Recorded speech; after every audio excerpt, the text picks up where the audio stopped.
Hey YouTube! Today I want to talk about a mnemonic device called Pegwords. And this is a strategy to help kids remember lists of things. So it's a more extensive strategy. It wouldn't be something that you would want to teach just to memorize the alphabet. It wouldn't be something like that.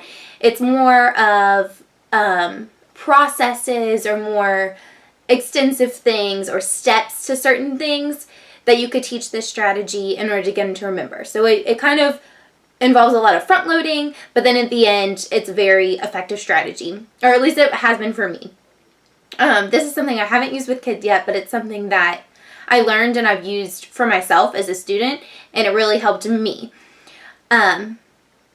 So how this works is you have different peg words, and I'm going to show you the peg words in just a second, and it helps, and kids make a picture, and then it helps them relate the picture to the word, which helps them remember the step, which is extremely confusing to explain. So I'm just going to show you, and then I have an example of how you would use it, and I think that that'll all tie it together.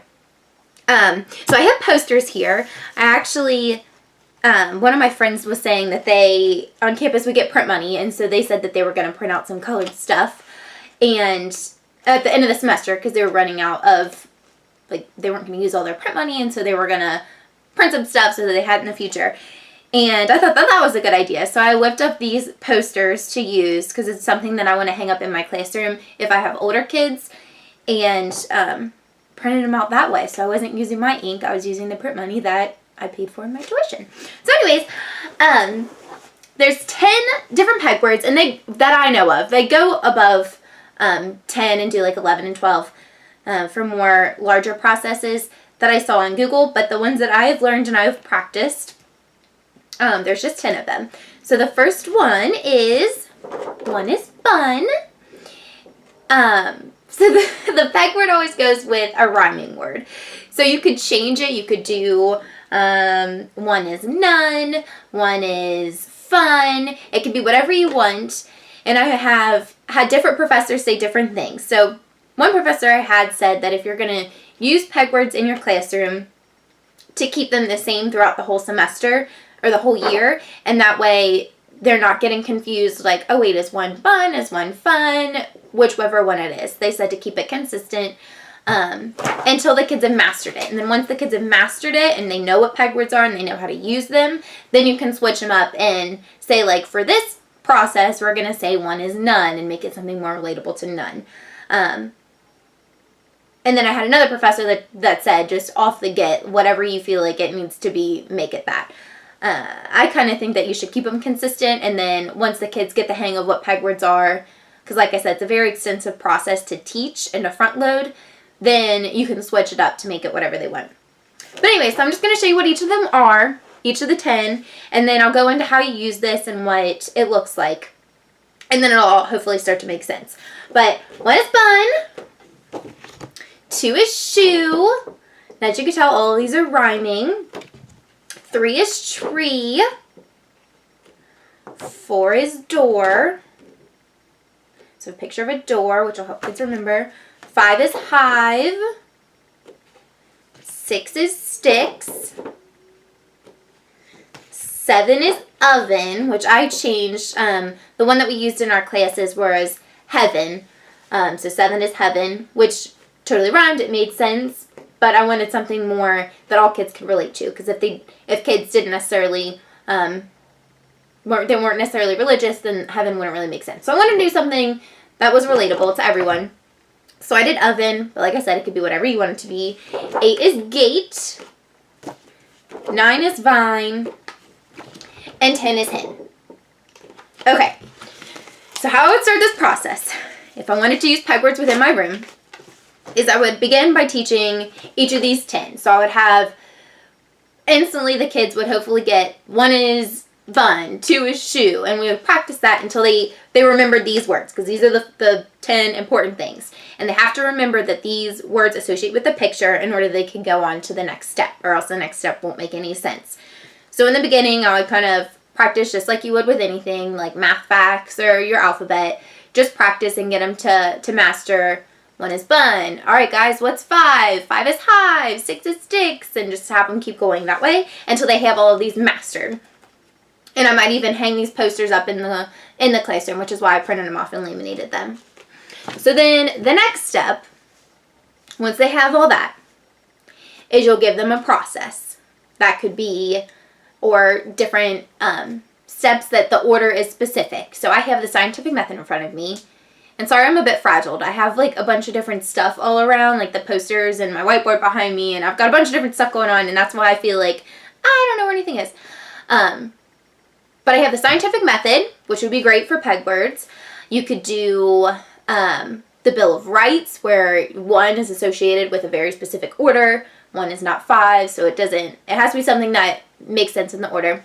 Anything like that. Any kind of process or thing that you want them to remember in the specific order. So in front of me, I have the scientific method, which is, I'm just going to pull it out just in case so I don't mess up, which is observe, ask a question, research, form a hypothesis, experiment, test the hypothesis, draw conclusions, and then report. So how this would look is you would create a picture, or the kids would create a picture, associating bun with the first step, which is observe. So I've got this whiteboard behind me. I'm going to try and make an example here. So if I think of the words observe and the word bun, or the picture bun, I think of eyes. And that's just for me. And you really want the kids to kind of make up their own. Or even in the beginning, you could do some just as examples until they get it. But then the goal would be at the end that they're able to make things that are related to them. So they make their pictures and it makes more sense to them. So anyways, when I think of the word observe, I think of eyeballs. So combining eyeballs and combining bun, since 1 is bun, I might make a picture of a bun.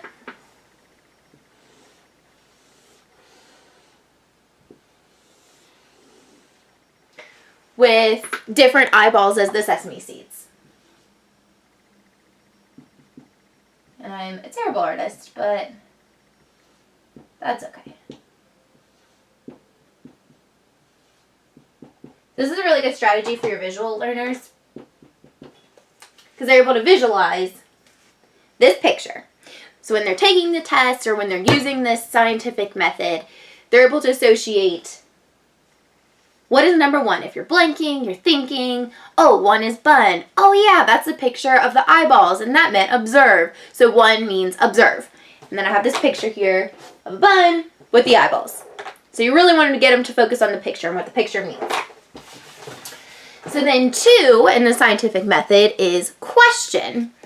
And if we go back to the peg word, 2 is shoe. So you want to form a picture that has shoe in it and has something relatable to a question. So I might make, I don't know, combining the 2, I could picture in my mind a shoe with the shoelaces coming out and making question marks to remind me that that's question. So let's see. Here we've got a shoe.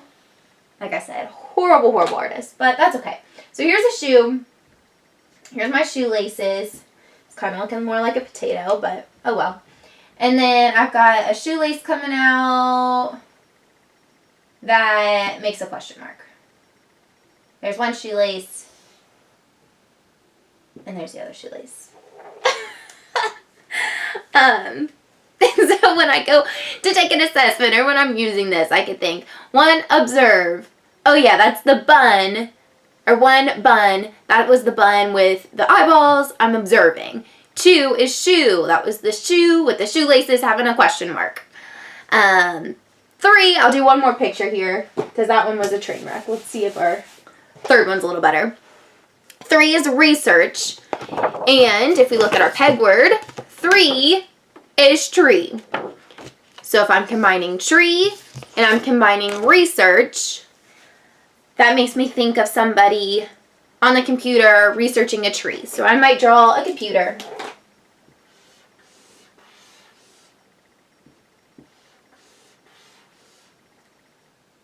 Here's the keyboard. This is terrible, but that's okay. So here's the monitor, here's the keyboard, and in the Google bar, it says tree. So when the kids are saying the peg words in their head, they get to 3. 3 is tree. Oh yeah, I remember that picture of a monitor with tree in it. So that meant research. I'm hoping this makes sense. This is a very confusing process to explain, but it works really well for me when I'm going to take tests or different things. And then, like I said, you can alternate the words. So I know for the Bill of Rights, the first one is freedom of religion and freedom of speech. So if you changed one to none, that none is an automatic association to religion. So it kind of helps that way. But anyways, I hope that helped a little bit. And I will provide a link down to the bottom of some different peg words that you can use and maybe a better example of it written out. And hopefully that works for your classroom when you use it. Thank you. Bye.